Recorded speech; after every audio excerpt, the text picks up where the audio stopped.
In what ways does your media product use, develop, or challenge forms and conventions of real media products?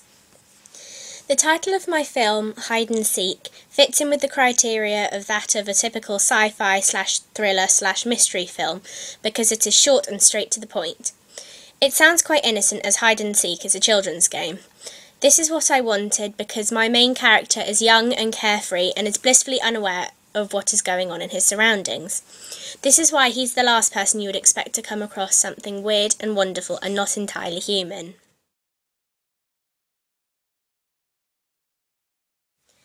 Having the location to be some woods is quite eerie and is quite normal, but also really stereotypical in a sci-fi/thriller film. I decided to use some woods for my main location because it's quite easy to guess what type of genre my film is.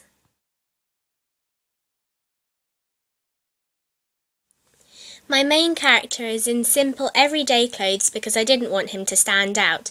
This is so it can seem more realistic than if I had him wearing atypical clothing.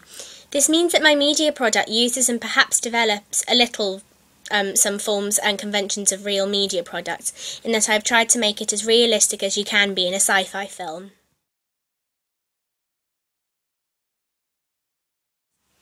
My main character gets introduced in a very typical and almost mundane manner because he's just in his natural environment and is walking home. However, he does make the decision to take a shortcut through the woods, which isn't in his nature. However, as an audience, I believe that we would expect something like this to happen because otherwise it would be a rather boring and pointless movie. This means that my media product uses and develops forms and conventions of real media product, in that it's typical to start off being normal and doing really mundane activities, then suddenly do something out of the ordinary.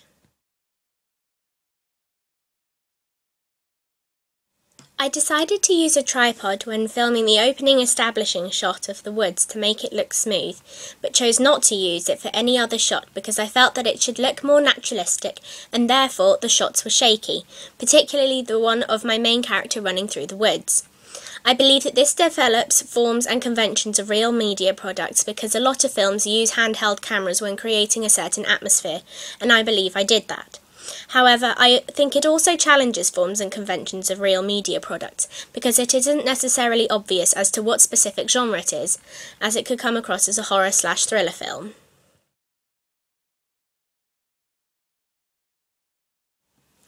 I decided not to use very complicated fonts for my titles, because I didn't want to change the focus from the action to the titles that much, as it could be distracting.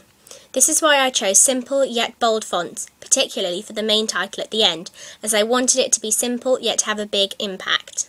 My story is quite typical of a sci-fi/adventure film because it starts off with my main character going about his normal life until something extraordinary occurs and he comes across this unearthly being. The opening to my movie is quite ambiguous to start off with, as it doesn't necessarily stand out as being a sci-fi/adventure/thriller movie. But could be seen as perhaps a horror/psychological thriller. However, towards the end of my film opening, it starts to become a bit more clear that it is a sci-fi film. I didn't want it to be blindingly obvious straight away, as I want the audience to have to think about it, rather than just sitting back and doing nothing, other than watching my movie mindlessly.